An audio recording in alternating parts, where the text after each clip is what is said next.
Salutations, everybody. It is Matty here today. Happy Friday. I hope all of you have had a successful week and you're ready to just ease on into a little bit of a relaxation. And you'll have a lot to play, it looks like, if you're a part of Xbox Game Pass and that whole ecosystem, because we have another amazing gaming trilogy being added within the next week. So we're going to talk about that. We're going to talk about the death of the Xbox One. Yes, we all know there has been a million postmortems for the Xbox One since the console was announced.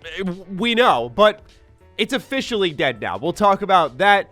On top of a little bit of a twist here in the news, we're going to talk about the Steam Deck at the end. It does play into Xbox quite a bit. We'll discuss why. So with that, if you're new here and you're looking for more Xbox news and information, consider subscribing. I know we've been doing a lot of it. I was looking at the catalog and I was like, whew, Maddie, you got to shake it up a little bit more. So expect that next week. We're going to figure some things out and, of course, do our intermittent news updates here and there. With that, let's get it started with another big drop on Game Pass.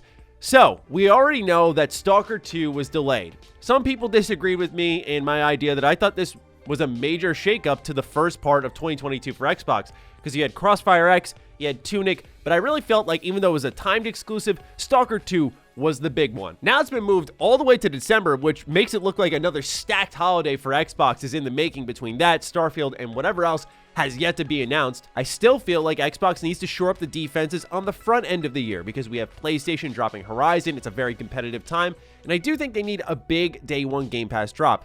This isn't quite it, but it's damn good.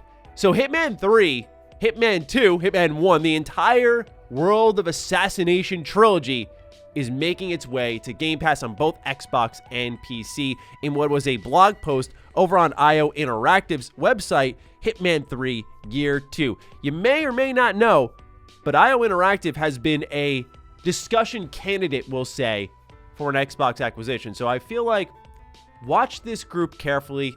This could be planting the seeds as we move along, because we do know Project Dragon had leaked thanks to our buddy Jez Corden, which is going to be an Xbox exclusive from IO Interactive, like a fantasy RPG type game.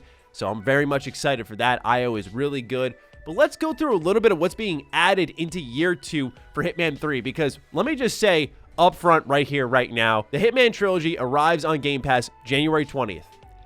I had Hitman 3 as my #1 game of the year since it came out in January. To me, nothing ever came close to topping it in its value per hour for damn sure, but also the sheer amount of replayability and the top-notch quality that IO Interactive brought to the table there. It felt like the only game that stood out to me in 2021. There were some good games here or there, but this was, I thought, above the rest of the pack completely. So if you have yet to play Hitman 3, no more excuses. This is your chance. Enjoy one of the most replayable games. And what's great is you can experience the whole trilogy because IO Interactive started updating the challenges for years and years and years when it came to Hitman 2, Hitman 1. So you can replay those maps even more than you could in Hitman 3. Just Hitman 3 has some phenomenal level design. So that's just going to be my personal vouch for this entire trilogy. And then you got the Mass Effect Legendary Edition, which just got added.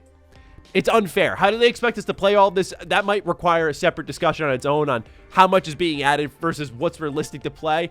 We'll talk about all of that later. But let's just read a little bit of what's going on in Year 2 for Hitman 3. So, of course, the trilogy, as we can see here, is coming to Game Pass. It's also coming to Steam. It was originally only on the Epic Game Store, which is great. They're adding the Elusive Target Arcade. So this is dropping the same day it arrives to Xbox Game Pass, which shapeshifts this mode, which was called Elusive Target, into the next level, changing up the formula and introducing new challenges and unlockable rewards while keeping elusive targets exciting and interesting to play, is what they say. So they're going to be twisting that mode up a little bit. On that same day as well, Hitman VR is coming to PC across the entire trilogy. We were originally talking just Hitman 3 VR, but now it's all 3 games on PC.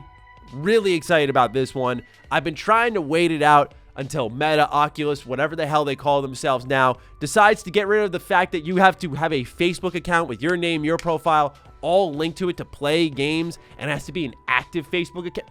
No. I'm okay, right? Like, look, I got nothing to hide, but I'm of the mindset that if like you're going to make it that obvious that you want to get my info, like, I'm good. I'll opt out. You can get it somewhere else. But when it comes to Hitman VR on PC, I'm thinking twice about my morals here. But I'm going to try to remain strong. Still, this is another really cool addition there because Hitman is already kind of an immersive game with the way you can interact with the environment, and being able to do that in VR and first person sounds sick. Not only that, but they're including technical improvements, ray tracing, they're talking about better reflection, shadows, all that good stuff to make those games look good. It's not only what's happening very soon on January 20th, but also what's happening in the future. There's 2 bits of content that they've updated us on. Freelancer is a brand new single-player mode coming to Hitman 3 that introduces roguelike elements, strategic planning, and a customizable safe house. And there's also a brand new map codenamed Rocky, which we'll learn about later in 2022. So we're going to get more information on all of that eventually. I actually do enjoy the idea of a roguelike Hitman. The reason for that is because I think of Prey Mooncrash, the most underrated expansion to ever be released in gaming. Play it, you'll see what I mean. But that was one that was procedural generation, roguelike, and I'm very anti-roguelike. As you all know, I love my handcrafted experience, the questing, the looting, the exploration. But Prey Mooncrash showed me on a AAA level it could be a bit of a game changer. And I'm very excited to see what IO Interactive, another AAA developer, does with a AAA roguelike mode. So very curious to see what they do with especially a game like Hitman, which is already so replayable. It's in its DNA. It doesn't feel forced. Very, very, very interested in this one. I don't want to say excited, but very, very interested. And then the new map. It's a new map for Hitman, so keep an eye out for all of that. So Hitman's looking good this year, and 2022 is the year for business decisions. So we're going to have to make some cuts somewhere. I don't know if I'll be able to dive into this entirely. I'm trying to beat a couple of games before the review process picks up with a couple of titles that you may or may not know are coming up. So yeah, with that, let's move on to our next bit of news. The Xbox One going to bed permanently. So this comes from Game Informer. Microsoft is officially done making Xbox One consoles. Microsoft has revealed they are no longer producing Xbox One consoles. That includes the original Xbox One, Xbox One S and its all-digital edition, and the Xbox One X. This isn't anything new for the tech giant, though. It actually stopped manufacturing the Xbox One X and One S all-digital edition in July of 2020. However, the Xbox One generation is officially done now that The Verge has learned that Microsoft stopped making Xbox One S consoles, the last of that generation still being manufactured at the end of 2020. Quote, to focus on the production of the Xbox Series X and S, we stopped production for all Xbox One consoles by the end of 2020, end quote. Senior Director of Xbox Console Product Marketing, Cindy Walker, told The Verge. So this is something that's already been in motion for quite some time. When I first saw this headline, I thought to myself, like, oh, maybe some new stock will begin to pop up because they're not producing Xbox Ones. It's good to know that pretty readily at the end of the generation, Xbox was like, okay, we're done with that now. We are going to move on. And we could see with the way they were doing xCloud and the way they're already pushing Series console exclusives, they were really ready to move on, and understandably so. They were in a much different position than PlayStation, who, with the likes of God of War Ragnarok and, of course, Horizon Forbidden West, are still supporting those games on PlayStation 4 and not letting the audience be left behind over there, where Xbox can take a different route. I thought this was a good opportunity to briefly reminisce, though, on the Xbox One era. Of course, it was terrible. Xbox has really said it themselves in their Power On documentary, which is pretty good if you haven't checked it out. But I remember distinctly being a day one adopter of the Xbox One because for me, when I pick my console at the launch of a generation, I look at the games every time. Like, that's what speaks to me the most. The PlayStation 4 was technically powerful, better, all this stuff, and I didn't care because it was launching with Killzone, Knack, I don't remember what else. I think Contrast was one I actually liked. But then I looked at Xbox with Rise, Son of Rome, Dead Rising 3, Killer Instinct. Those were the three that, oh my God, loved those games. And it looked like Xbox, you know, despite the stupid TV stuff, may be able to get out there with some games. Titanfall, Sunset Overdrive. They had a couple of exciting beats during the generation when they actually had a game to show off. And then you had to rely on Forza and Gears to really carry you the rest of the generation, and Halo 5 kind of speaks for itself. It was a really dark time. I'm happy I wasn't running to Finding Duke during that moment because, oh my God, that sounds like pure torture. Salute to all the Xbox content creators who went through it all during the Xbox One gen. I was making Xbox content on the occasion during that, but my Lord, I was... I was Team PlayStation, man. I was enjoying my games, my releases, all that stuff. I was over there. Salute to the Xbox One for a couple of good games, some really bad memories, and $500 that ended up not really being used all that much. All right, last bit of news, as I said, we're changing up a little bit. It's not really in necessarily the vein of Xbox, but wanted to talk about the Steam Deck because a lot of stuff like through Game Pass and whatnot, because this is like a mini PC, will be playable here. So knowing what's going on with the Steam Deck might be valuable to you. I have a pre-order in.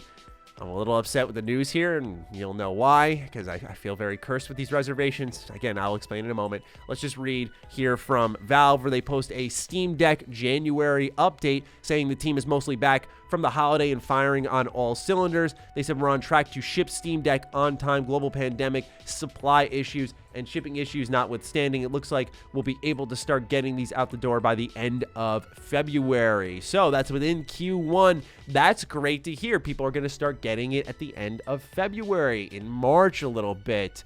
So they said you can go ahead and check your reservation, see what's going to ship. Q2. So I'm getting it April to June. I'm lucky to be getting one in general. Yes, I did pre-order the most expensive version because I am a handheld junkie. But this one hurt. Why does it hurt? It's like a twisting in the knife a little bit, right? I'm king handheld. I pre-ordered my analog pocket right away as well.